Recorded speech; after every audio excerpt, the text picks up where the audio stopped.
पुण्य कथा श्री राम की। लेकिन आज हम बात करने वाले हैं श्री राम जन्मभूमि अयोध्या के बारे में। 10-20 साल नहीं, 500 सालों के स्ट्रगल के बारे में। जय श्री राम दोस्तों, स्वागत है आपका हमारे इस नए वीडियो में। तो फाइनली वो दिन आने ही वाला है जिसका करोड़ों लोगों को बेसब्री से इंतजार था, और वो डेट है 22 जनवरी 2024, जिस दिन राम मंदिर की प्राण प्रतिष्ठा होगी। ये वही मंदिर है, वही स्थान है जिसके लिए लाखों लोगों ने अपनी जान की कुर्बानी दे दी, जिसके लिए देश भर में कितने सारे दंगे हुए। तो अब 496 सालों का इंतजार खत्म होने वाला है। तो इस वीडियो में आज हम जानेंगे कि ये जो लगभग 500 साल थे, इसके बीच हुआ क्या आखिर। पहली बात तो ये कहा जाता है कि जो राम जन्मभूमि मंदिर था, जो पहले था, वो भगवान राम के बेटे कुश ने बनवाया था, और उसके काफी सालों बाद राजा विक्रमादित्य ने उसका पुनर्निर्माण करवाया था। अब बात करते हैं 1526 की,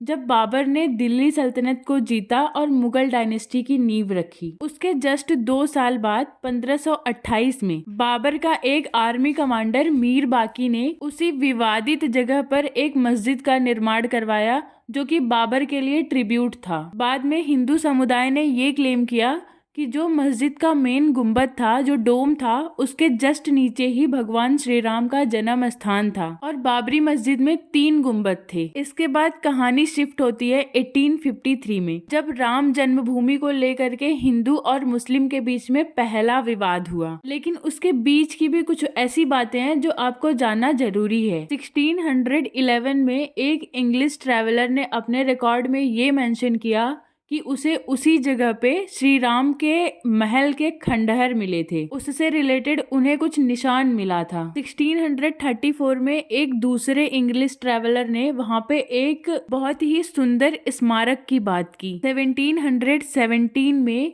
मुगल राजपूत जय सिंह सेकंड, इन्होंने उस लैंड एरिया के आसपास की जमीनें खरीदी, तो उनके डॉक्यूमेंट में पहली बार किसी मस्जिद का जिक्र हुआ। 1766 में एक क्रिश्चियन मिशनरी ने अपने रिकॉर्ड्स में ये बताया कि जो वो एरिया था, उसके आसपास के जो महल थे और जो घर था, इसने राम जन्मभूमि के जगह पर एक घर का प्रेजेंस बताया, और वो या तो बाबर या तो औरंगजेब ने डिस्ट्रॉय कर दिया था। इसने ये भी रिकॉर्ड किया था कि उस जगह पर मंदिर बन चुका था, लेकिन हिंदू अभी भी पूजा करते थे। जहाँ श्री राम का जन्म हुआ था, वहाँ एक मिट्टी का एक प्लेटफॉर्म बना के वो लोग पूजा करते थे। अब बात करते हैं 1810 में।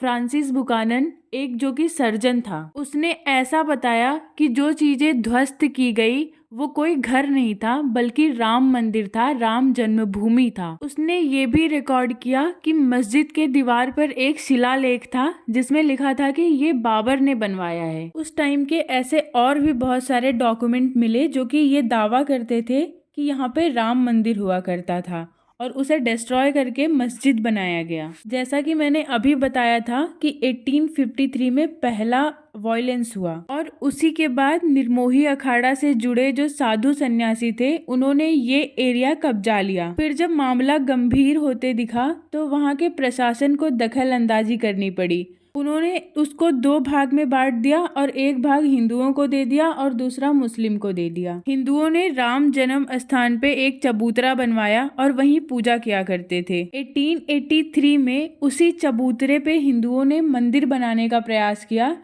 लेकिन वो बाद में मना कर दिया गया, बनाने नहीं दिया गया। असली विवाद तो 1949 में शुरू हुआ, जब मस्जिद के अंदर भगवान राम की मूर्तियां पाई गई, जहां हिंदुओं का ये मानना था कि भगवान राम खुद से प्रकट हुए हैं, और वहीं मुसलमानों का ये कहना था कि किसी ने रात में चुपचाप मूर्तियां अंदर रख दी। उस टाइम यूपी सरकार ने ये आदेश दिया कि मूर्तियां वहां से हटवाई जाएं, लेकिन वहां के जिलाधिकारी के नायर, उन्होंने होने वाले दंगे और हिंदुओं के भड़कने से डर करके मंदिर से मूर्तियां हटाने का आदेश नहीं दिया। और इस इंसिडेंस के बाद यूपी सरकार ने उस जगह को विवादित ढांचा डिक्लेयर किया और वहां पे ताला लगवा दिया। साल 1950 में फैजाबाद सिविल कोर्ट में 2 अर्जियां दाखिल की गई, जिसमें से एक ये था कि रामलला की पूजा करने की इजाजत दी जाए और दूसरा ये था कि उस विवादित ढांचे में श्री राम की मूर्ति रखने का आदेश दिया जाए। 1959 में निर्मोही अखाड़ा ने तीसरी अर्जी दाखिल की और वहीं 2 साल बाद 1961 में सुन्नी वक्फ बोर्ड ने वहां से हिंदुओं के पोजीशन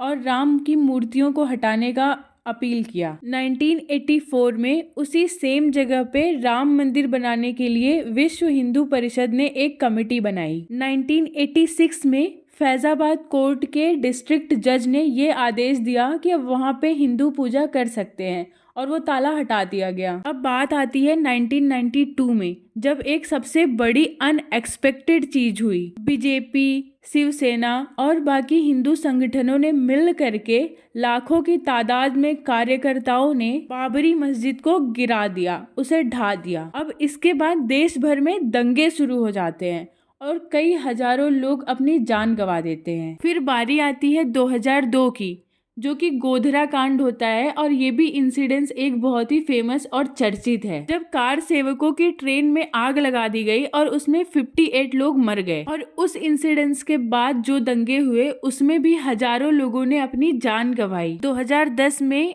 इलाहाबाद हाई कोर्ट ने उस जगह को 3 हिस्सों में बांटने के लिए आदेश दिया, एक वक्फ बोर्ड को, दूसरा रामलला ट्रस्ट को और तीसरा निर्मोही अखाड़ा को देने के लिए बोला। लेकिन इस डिसीजन को सुप्रीम कोर्ट ने रोक दिया। 2017 में सुप्रीम कोर्ट ने दोनों पक्षों को यह आदेश दिया कि वो कोर्ट के बाहर इस डिस्प्यूट को सुलझा लें। 2019 में ये डिस्प्यूट को सॉल्व करने के लिए सुप्रीम कोर्ट ने एक पैनल बनाया, लेकिन वो पैनल इसमें फेल हो गया, वो कुछ नहीं कर पाया। फिर सुप्रीम कोर्ट ने इस डिस्प्यूट की रोजाना सुनवाई शुरू कर दी। 9 नवंबर 2019, जो कि राम मंदिर के इतिहास में एक पन्ने में दर्ज हो चुका है। इसी दिन सुप्रीम कोर्ट ने हिंदुओं के पक्ष में जजमेंट सुनाया और उस विवादित जगह को हिंदुओं के हवाले किया। इसके अलावा मस्जिद बनाने के लिए थोड़ा अलग से 5 एकड़ की जमीन मुहैया कराई गई। बात है मार्च 2020 की, जब रामलला पहली बार टेंट से बाहर निकले और फाइबर के मंदिर में शिफ्ट हुए। फिर अगस्त 2020 में ही मंदिर की नींव रखी गई। वही मंदिर जिसका 22 जनवरी 2024 को इनॉग्रेशन है,